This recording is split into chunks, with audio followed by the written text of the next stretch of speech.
My name is Olivia. I'm 37 years old.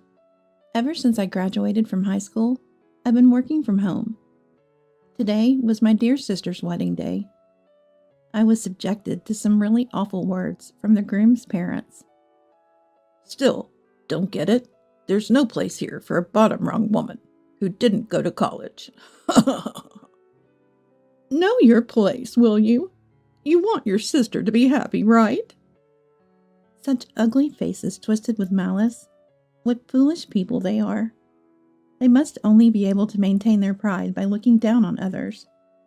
For the sake of my sister and her husband, and for myself, I decided to put these two in their place. Our parents died in a car accident when I was 16 and my sister Ava was 3. I remember everything going dark the moment I heard the news.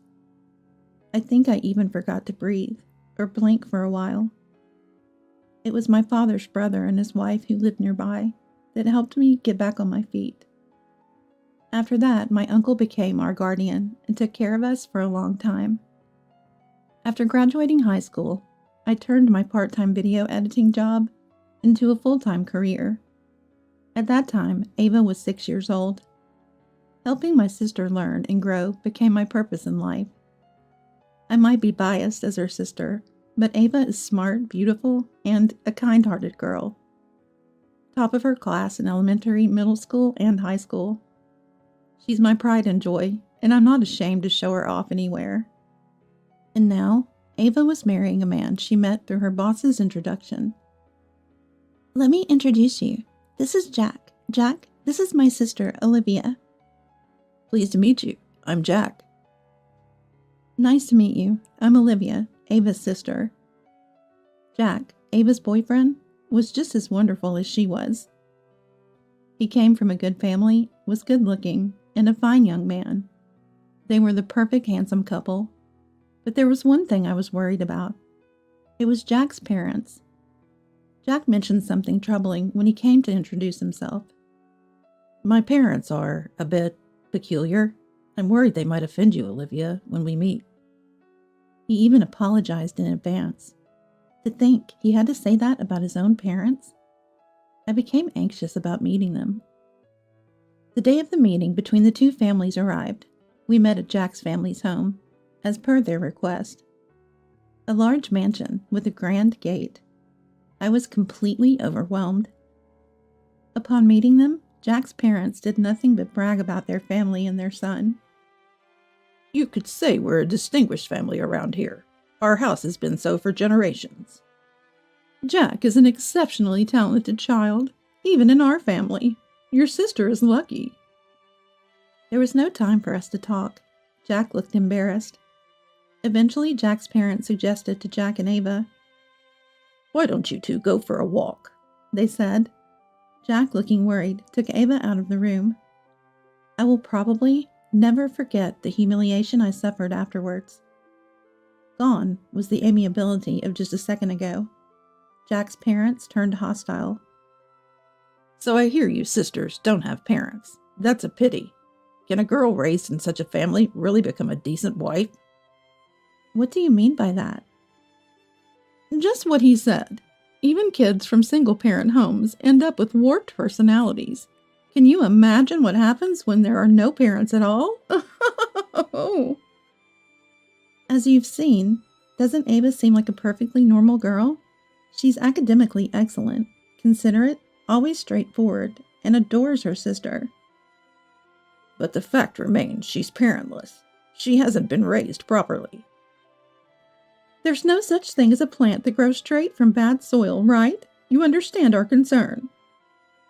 However, as you can see, our son is very fond of your sister.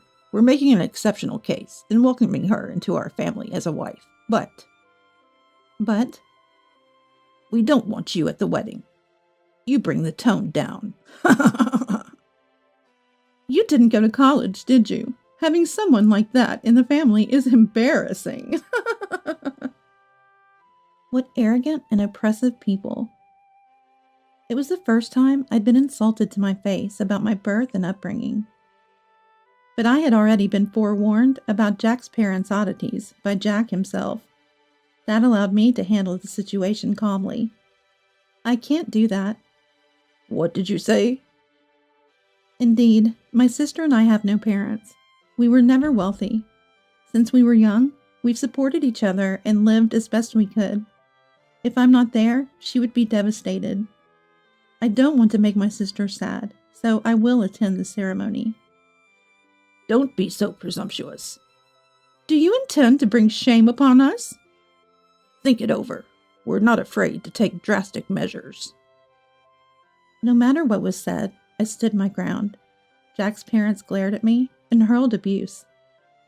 In the end, when Jack and Ava returned, the matter was left unresolved. I still can't forget the cold look in Jack's parents' eyes when I left.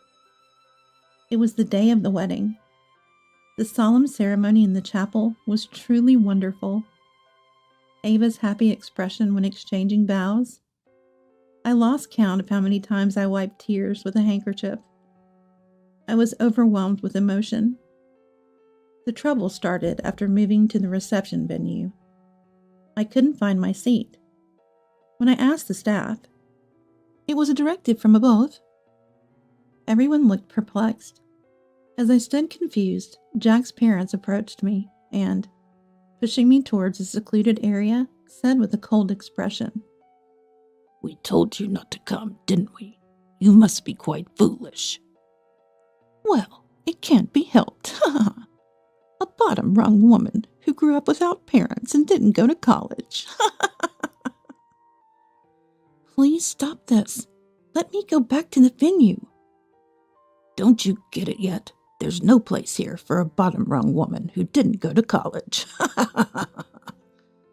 "Know your place, will you? You want your sister to be happy, right?" Jack's parents were serious. At this point, I had to make up my mind, too. "All right, I understand." "Finally, come to your senses. Leave quickly." I was pushed out and locked out of the venue by the two. But this was all within my expectations. I hid and watched the goings-on at the venue. The bride and groom made a grand entrance, lights shining on them, loud applause. The first to notice my absence was Ava. After taking her seat, she whispered to Jack and called for a staff member. "My sister's missing. Please find her. We can't proceed without her." "Ladies and gentlemen, has anyone seen Olivia, Ava's sister? She's in charge of an important role in the sound and production for the entertainment.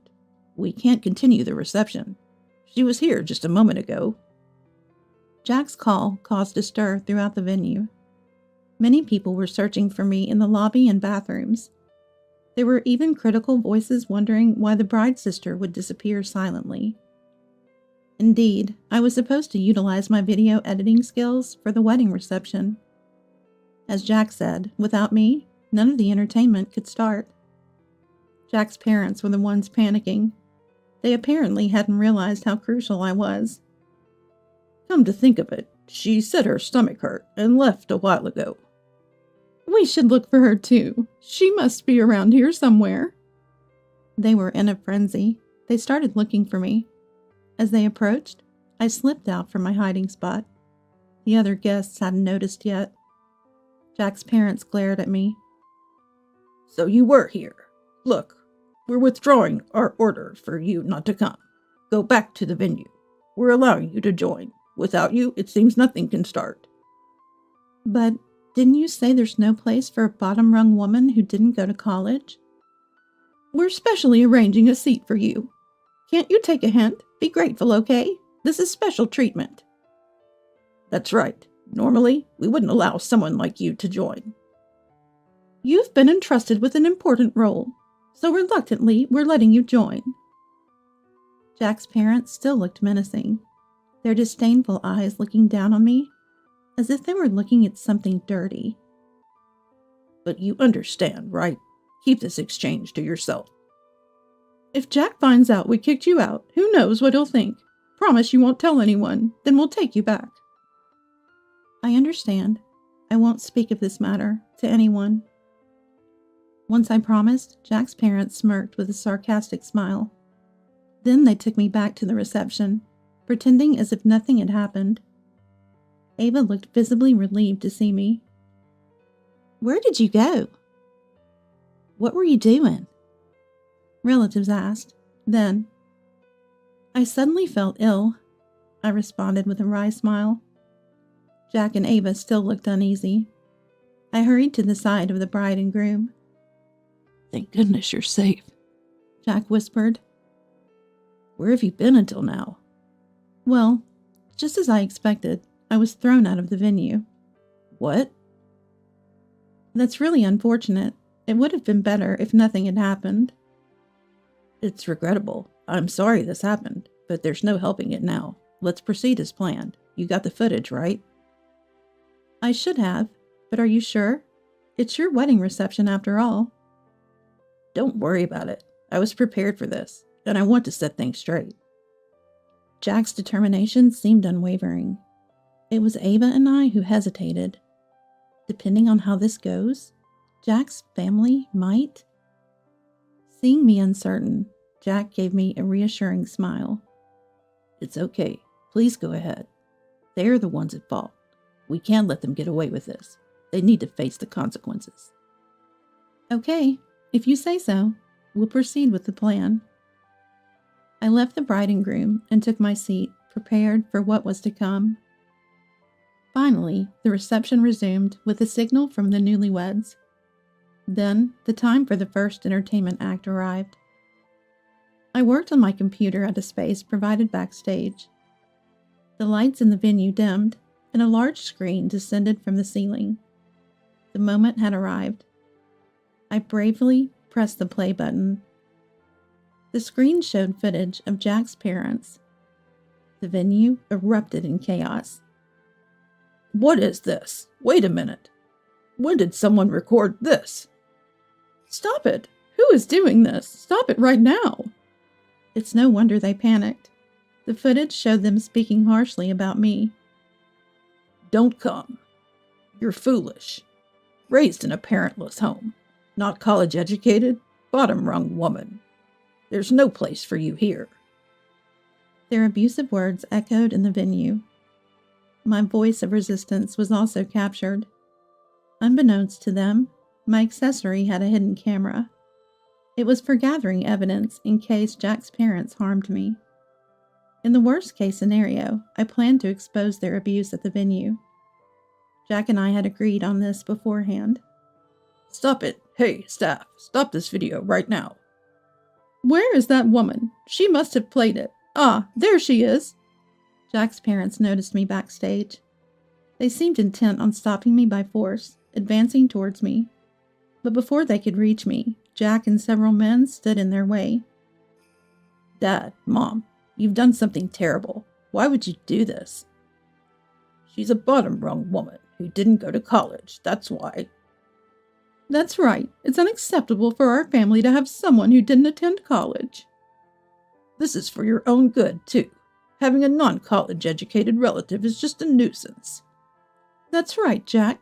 You could be looked down upon because of her." Their words were outrageous. An extreme case of educational elitism. It was beyond excusable. Nowadays, are there people as concerned about their relatives' education as these two? "Listen, our upper-class family doesn't need ties with a woman who hasn't been to college." "Our honor is at stake. Just be quiet, Jack, and do as you're told." "It's okay for the wife. She went to college and got a good job." "But her sister is no good. She didn't go to college and isn't employed." "I work from home. I'm not unemployed. I've filed as a sole proprietor and live off my labor income." However, it seems Jack's parents don't understand this. In their eyes, not working for a company means being unemployed. The guests looked at the groom's parents with disdain. Jack clenched his fist tightly. "Enough. With the video and now this, it's all discrimination and prejudice. Upper class? Where do we fit in as upper class? Shame on you. Shame." Jack's shouting echoed through the venue. His parents were taken aback by his anger. Everyone was overwhelmed by Jack's presence. I've always hated Dad and Mom's distorted views. I told Olivia that she might be discriminated against because of her education. That was me. You did? Yes, I prepared for the worst-case scenario. Unfortunately, it's come to pass. Dad and Mom are the worst kind of bigots. Please apologize to Olivia now. Apologize? Us? Of course. You've hurled insults and hurt her. Why are you surprised? Apologize to Olivia first, then to everyone here in the venue. How dare you? Why should we apologize? That's right. We haven't said anything wrong. Both are hardened bigots. Jack held his forehead and sighed deeply.